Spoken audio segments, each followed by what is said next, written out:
My name is Rachel Lorenz, and welcome to my 15th Century Dance channel. I thought I'd give this little introduction to orient you to what you're going to be seeing on this channel. I'm going to be presenting a series of videos that detail both the basic footwork of 15th century dance plus my own reconstructions of choreographies from primary sources. So I also thought I would give you some idea of the kind of sources with which I work, and thereby also allow you to decide to purchase these sources yourselves and maybe get into the research if you're that geeky. I am. So the first primary source I can recommend is a book that was actually edited and published by Dr. Barbara Sparty. She was, God rest her soul, a 15th century musicologist and dance historian, one of the leading researchers in the field until very recently. This is her translation of an original dance manual from the 15th century.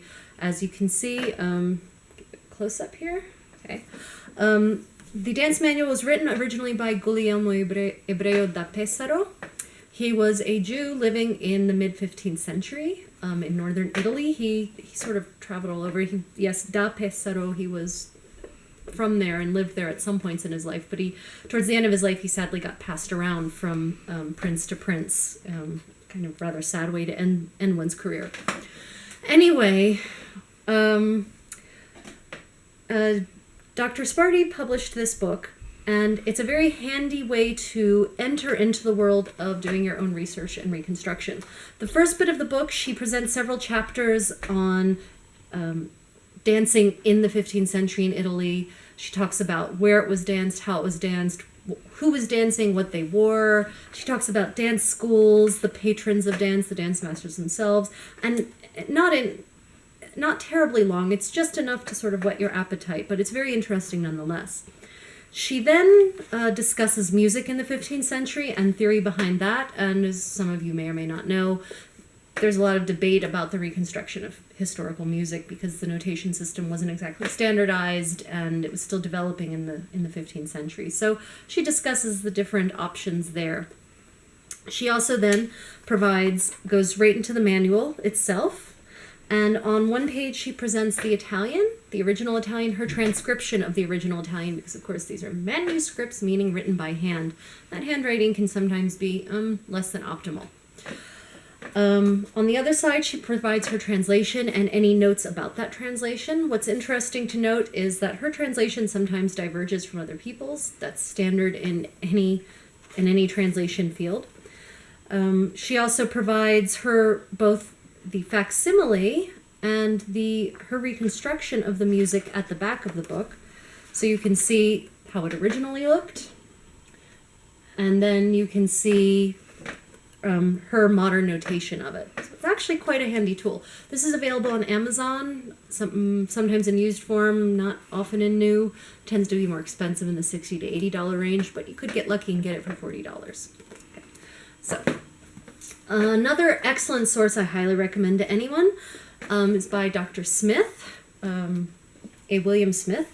He published two works, a compilation of 12 of the 15th century treatises. I would say that's all of them, except that there's been a couple of others that have since been discovered. This was actually published 20 years ago. Time really flies when you're having fun, or not. This book, also like Dr. Barbara Sparty's, starts off with a section where he describes the situation of dance in the 15th century. He also provides the translation of several accounts, detailed accounts of grand balls and dance festivities held in various parts of Italy. It's very interesting to get a feel for what people were wearing, what they were eating, what they were dancing, how they were dancing. So that's nice, but it's not too long. Mostly it focuses on his transcription and translation of the dance manuals themselves. And again, like Sparty, he provides the original language on one page, and on the facing page, his translation with notes of his translation.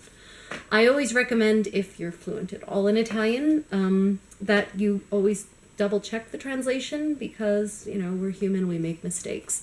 And this was 20 years ago. So, he also talks about the dance masters themselves, gives a brief biography of their lives. It's a very good source to have. In the back, he also provides a transcription of the original music for the few dances for which we actually have music. And then he provides his interpretation in modern notation. Again, you might not agree with his interpretation, but it's a very good tool to have and a good place to start. So that's his compilation of the 12 treatises. He then also published what we call a concordance, where he takes each dance individually and compares each version of the dance side by side. And he lists the source from which each of them come, and then he provides in the very last column his sort of aggregate translation of all of them, which it's kind of flawed because it's hard to take 12 different texts and give one translation. That's why I recommend you look at each one individually. Again, if you're fluent in Italian, or even if you have a basic grasp of Italian, you should be able to understand these. This is excellent because it allows you to see the evolution over time of a single dance, and also by region, so you can see variants. Also, if there are mistakes, sometimes one of the other sources doesn't have a mistake that another one does, and it's a good way to get a more holistic idea of the dances. So this is another source that I highly recommend you get. These are available on Amazon generally $80 to $100, significantly less than it used to be. When I was starting out, they were available for $150, and that was a long time ago. So adjusting for the rate of inflation, it's a bargain now.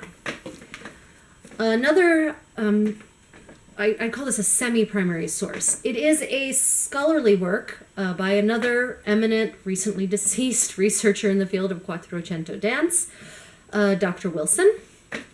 This is a concordance of the steps, the actual step units in 15th century dance. What that means is he's taken each step type, sempio, doppio, ripresa, continenza, etc., and gone step by step, done a chapter for each step where he presents all of the information that we have about it from the sources. He quotes from the original dance masters, he quotes from the dance choreographies themselves, and basically you can get an idea of what exactly there is to know about these steps and draw your own conclusions, because like I said, he provides the quotes from the original sources. He of course also provides his own conclusions, which can be useful in providing a springboard for you to reach your own ideas. So this is again, I'll show it one more time. This is a very handy tool to have. This one is available online, earlydance.org, I think. But if you put the title into the search engine, it will bring it up. It's very inexpensive. It's like $15. Really, for the hundreds of hours of work this represents, it's also a bargain. So that's not every primary source that's available for 15th century dance, but it's the place that I would recommend you start for primary sources, at least for the dances themselves. Now, dance is not something that happened in a vacuum alone in a sad little studio with a bunch of dance geeks and recorded music. Dance in the 15th century was a living beast, and it was about spectacle. Even in the lower classes, in the peasantry, it was still about spectacle. So I recommend people read up on as many primary sources as possible, accounts, chroniclers from the time, to really get a feel, to visualize it. So there are a couple of good books available, relatively reasonably priced, for Burgundian dance, for dance in France and the Burgundian court. Court and civic society is an absolute must-have.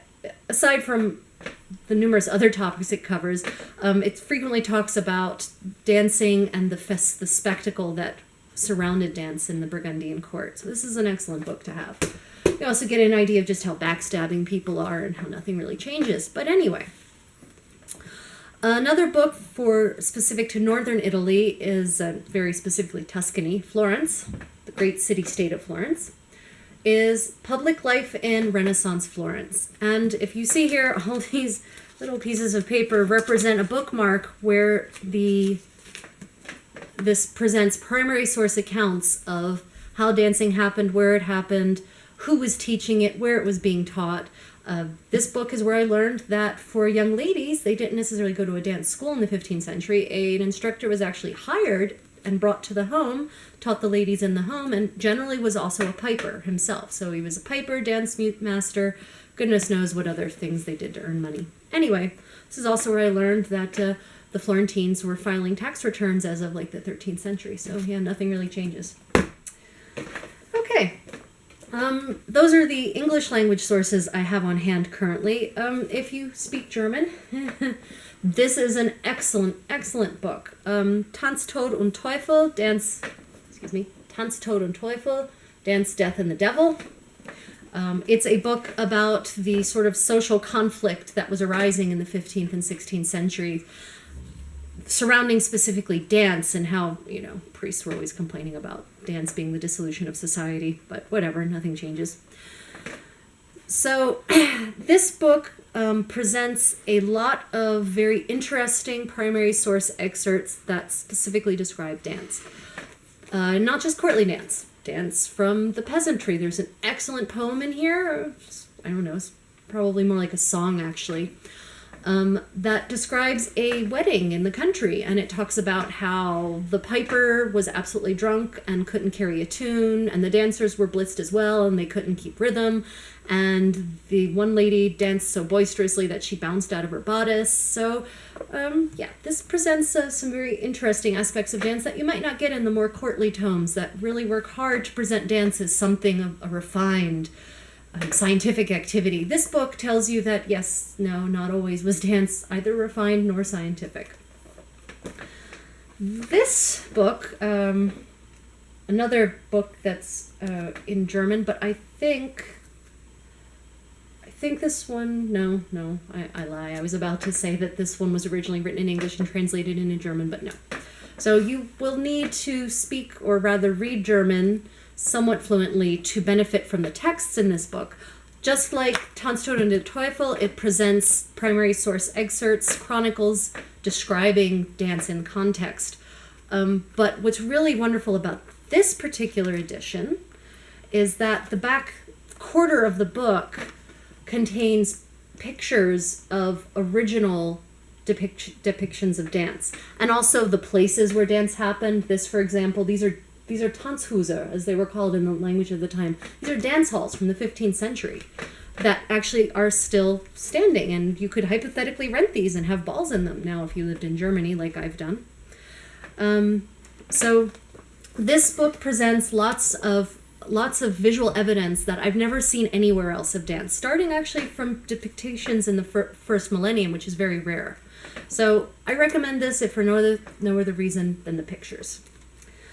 Now, there's secondary sources available for dance, and one I can recommend that's downloadable for free is the dance manual from Known World Dance Symposium 11 that I just ran, actually. This contains not detailed descriptions of the dances, but basically shorthand description of the dances. This is a guide that will help you if you're at a ball and you need to remember the dances quickly. You can open it up and it'll give you a quick review. Maybe even while you're dancing, you could peek at it. This is a secondary source in the sense of this is other people's reconstructions of the originals, all compiled into one work. So as with anyone's reconstruction, the disclaimer is reconstructions change, people's ideas change, probably none of us are actually right. Okay, so happy dancing, everyone. I hope you've enjoyed this intro.